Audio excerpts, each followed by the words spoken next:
ভারতের টি-20 বিশ্বকাপ খেলতে না গেলে বাংলাদেশকে ব্যাপক হুমকি দিয়ে রাখলেন বীরেন্দর সেহবাগ।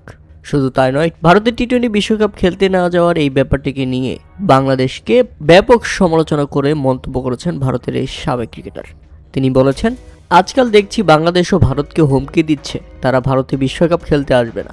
আইসিসি কোনো হাতের মুয়া নয় যে শুধুই গলির ক্রিকেটের কথা শুনবে। পাকিস্তানের মতো পরিস্থিতি থেকে বিরত থাকতে চাইলে বাংলাদেশের উচিত তাদের শান্ত থাকা। বাংলাদেশকে রীতিমতো গলির ক্রিকেটের সঙ্গে তুলনা করলেন বীরেন্দর সেহবাগ।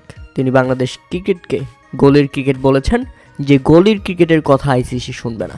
আইসিসির কাছে বাংলাদেশ যে আবেদন করেছে ভেন্যু পরিবর্তন করতে হবে, না হলে বিশ্বকাপ খেলতে যাবে না বাংলাদেশ, সেটাকে তিনি গলির ক্রিকেট বোর্ডের কথা বলেছেন। গলির ক্রিকেট বোর্ডের কথা শুনবে না আইসিসি, এমনটা বলে উল্লেখ করেছেন তিনি। এমনকি তিনি বলেছেন, পাকিস্তানের মতো পরিস্থিতি না হতে চাইলে বাংলাদেশকে শান্ত থাকতে হবে এবং ভারতে বিশ্বকাপ খেলতে যেতে হবে। এখন কথা হচ্ছে, বীরেন্দর সেহবাগের মতো একজন কিংবদন্তি ক্রিকেটার যদি এরকম কথা বলে, একজন ক্রিকেটার যদি সরাসরি রাজনীতি টেনে নিয়ে আসেন ক্রিকেটের মধ্যে, তখন ব্যাপারটি কেমন দেখায়? প্রিয় দর্শক, একজন প্রেজেন্টেটর হিসেবে আমি তো কিছু বলতে পারছি না।